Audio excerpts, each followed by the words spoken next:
Salut les amis, aujourd'hui nous allons aborder un sujet que très peu de personnes abordent. Et j'ai eu cette question en fait lors de mon dernier mastermind avec certains de mes clients. Et cette question en fait qui m'a été posée, c'est de savoir à quel moment c'est le meilleur moment de vendre son entreprise ou son business.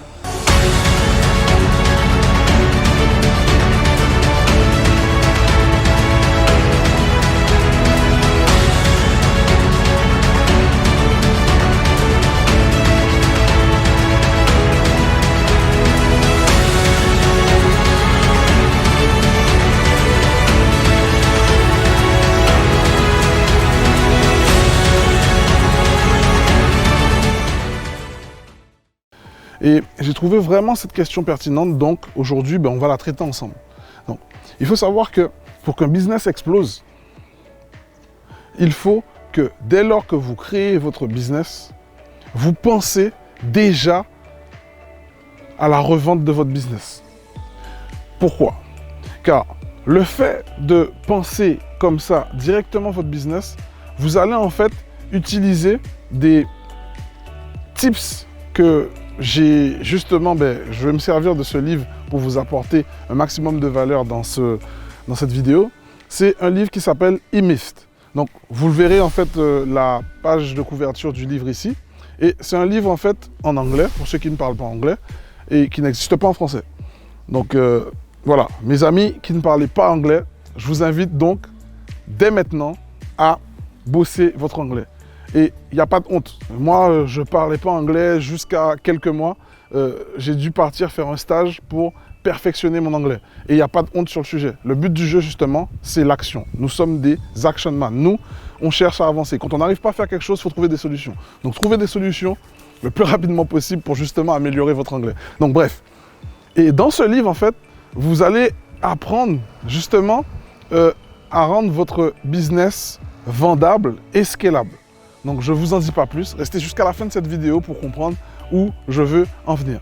Et l'idée, en fait, de ce livre, c'est de vous permettre de construire un business qui puisse travailler et grossir sans vous. Ça, c'est le nerf de la guerre.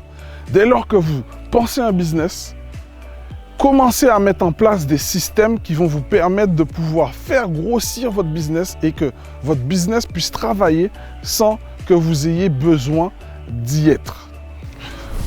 En un, pensez à construire un business que vous pouvez revendre, car c'est le secret pour pouvoir créer un business dans lequel vous n'aurez pas à travailler et qui va pouvoir grossir sans vous.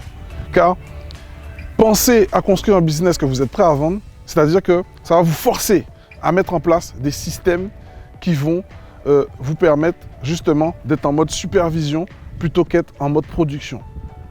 Ok?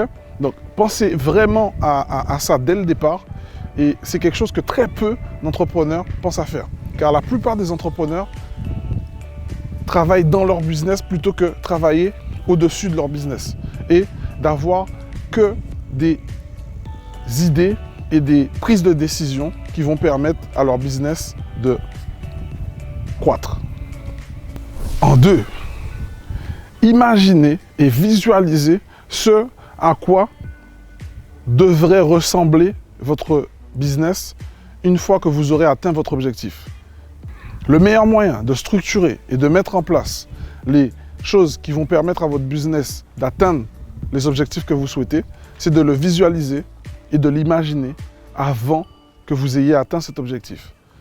Donc, et vous verrez que souvent, dans la plupart de mes vidéos, je vous parle de cet état d'esprit. En fait, c'est un état d'esprit à avoir, c'est une visualisation à avoir que toutes les personnes qui ont fait de grandes choses font. Si vous voulez avoir un business de l'ampleur de Jeff Bezos, de l'ampleur de Mark Zuckerberg, de l'ampleur de Elon Musk, vous devez, dès le départ, vous projeter sur l'objectif finalisé. Ok? Et c'est exactement comme ça que Jeff Bezos, que Amazon, que Tesla, que Facebook sont nés en fait.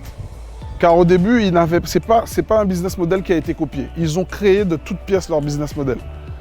Donc, ce sont des choses que vous devez implémenter rapidement. En 3, vous me direz, mais oui, effectivement, je me projette, je pense à construire un business que je vais revendre rapidement, mais justement, dans la construction et la création de mon business, je reviens tout le temps sur les mêmes problèmes que je n'arrive pas à améliorer. Eh bien, dès lors que vous voyez que le même problème se répète souvent dans le processus de création de votre business, c'est qu'en fait, ce n'est pas la chose que vous corrigez le problème, c'est qu'en fait, il manque clairement un système sur ce tronçon. Parce que peu importe que vous changez à chaque fois les étapes et que vous les modifiez par vous-même, ça revient toujours au même point de départ. Donc, c'est qu'il manque un système dans votre process. Et une fois que vous aurez trouvé le bon système qui fonctionnera et qui rendra justement votre livraison et votre réflexion et votre processus simple, eh bien, vous aurez réglé le problème pour toujours. Car c'est ça en fait. C'est ce qui fait qu'en fait, ça va donner de la valeur à votre création d'entreprise. Car tout le monde crée des sociétés, tout le monde crée des business, mais très peu de personnes arrivent à processer et à mettre des business qui sont simples au sein de leur entreprise. Car la valeur ajoutée de votre entreprise va reposer sur les process et les systèmes simples et efficaces que vous aurez créés. En 4, pour cela, vous devez en fait définir et vous devez maîtriser les différents types de systèmes que vous devrez apporter au sein de votre structure. Donc, il y a les systèmes dits systèmes difficiles.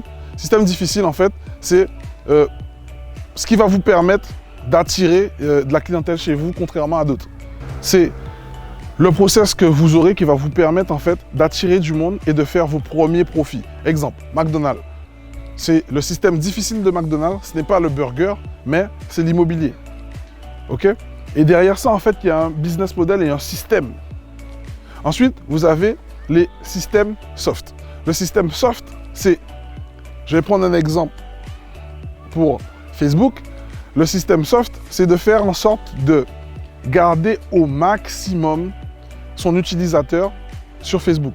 Et pour cela, il va tout faire pour, quitte à lui proposer des choses qu'il aime, proposer du divertissement, proposer de parler avec des amis, proposer de prendre des nouvelles de ses amis ou de sa famille qui sont tout autour du monde. Ça, ce sont en fait les systèmes soft. Et si on doit faire une différence entre le système soft et le système difficile de Facebook, le système difficile de Facebook, c'est d'attirer les personnes sur sa plateforme pour pouvoir justement revendre les données de ces personnes. Ça, c'est son système difficile. En général, son système difficile, c'est la face cachée de l'iceberg.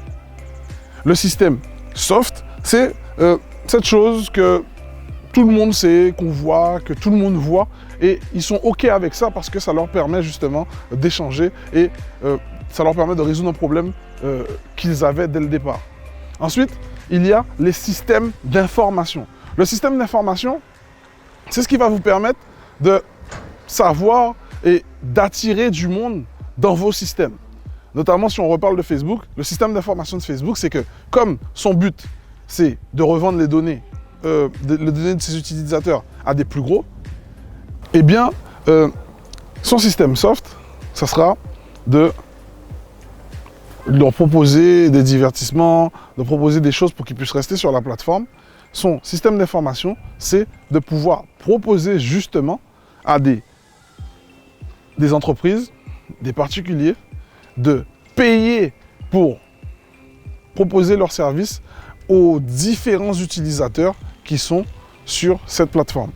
Vous l'aurez compris, vous devez commencer par utiliser ces 3 types de systèmes et utiliser ces différents systèmes pour être sûr de pouvoir créer une entreprise qui va pouvoir grossir et travailler sans vous.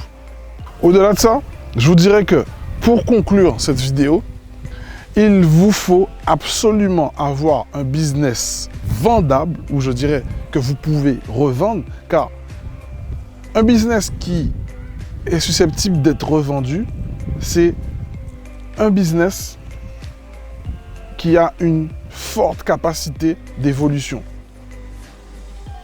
et une forte capacité de croissance. Donc, si vous êtes OK avec cette vidéo vous a plu, n'hésitez pas à commenter ci-dessous comment vous procédez pour créer votre business. Si vous êtes déjà propriétaire d'un business, qu'est-ce que vous avez mis en place? Est-ce qu'aujourd'hui, votre business, il est vendable et il est scalable? Est-ce que vous avez besoin d'accompagnement sur le sujet? Si toutefois, vous voulez aller plus loin, n'hésitez pas à vous abonner dans notre prochaine masterclass. Je vous dis à très bientôt.